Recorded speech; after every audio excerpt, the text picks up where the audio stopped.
Pour atteindre le paradis, il faut d'abord passer par un purgatoire de brume et par les routes désolées des Highlands du nord de l'Écosse. Ce n'est qu'à ce prix que vous parviendrez aux plages de Lewis et Harris, qui viennent d'être élues parmi les plus belles de la Terre.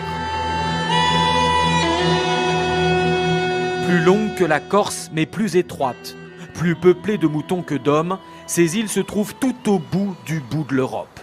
Plus à l'ouest, il n'y a rien d'autre avant l'Islande, et plus au nord, presque rien avant le pôle Nord, tout simplement. De quoi étonner ces rares touristes seuls sur leur chemin de randonnée, bluffés par ces côtes d'eau turquoise. Vous pouvez la décrire avec tous les superlatifs que vous voulez, mais il faut voir ça en vrai. Vous pouvez vous croire dans les Caraïbes, et si c'est un jour ensoleillé, c'est encore mieux que les Caraïbes. C'est justement face à des rivales des tropiques que l'île et son mystérieux mégalithe de pierre se sont hissés dans le peloton de tête. TripAdvisor, le plus grand site de voyage au monde, a donné son classement 2014 des plus belles îles de la planète, d'après les avis de ses millions de voyageurs. Numéro 1, Ambergris Caye, au Belize. Numéro 2, les Providenciales, dans les Caraïbes britanniques. En troisième position, Bora Bora, en Polynésie française. Numéro 4, l'île Marco, en Floride. Et donc numéro 5, plus belle île d'Europe, loin devant les îles grecques ou la Corse, Lewis et Harris en Écosse.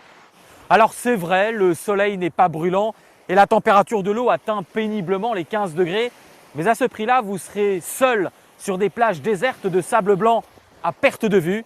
Et finalement, c'est bien là la définition touristique du mot paradis. Des îles à l'écart du tourisme de masse.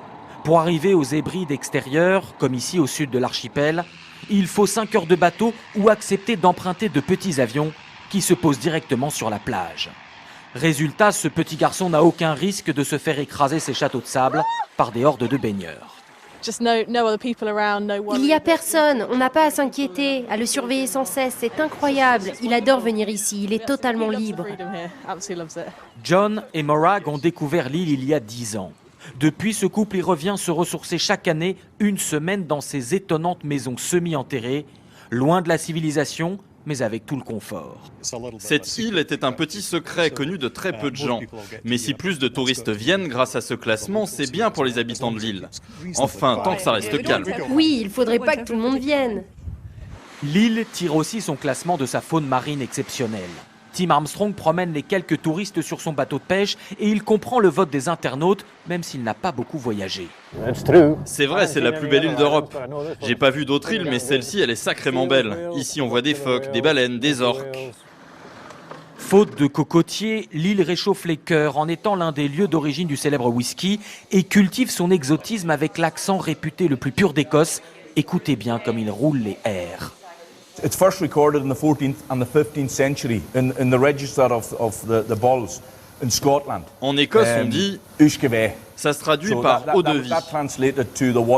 Mais les Anglais n'arrivaient pas à prononcer ce mot. Donc, ils ont créé le mot whisky.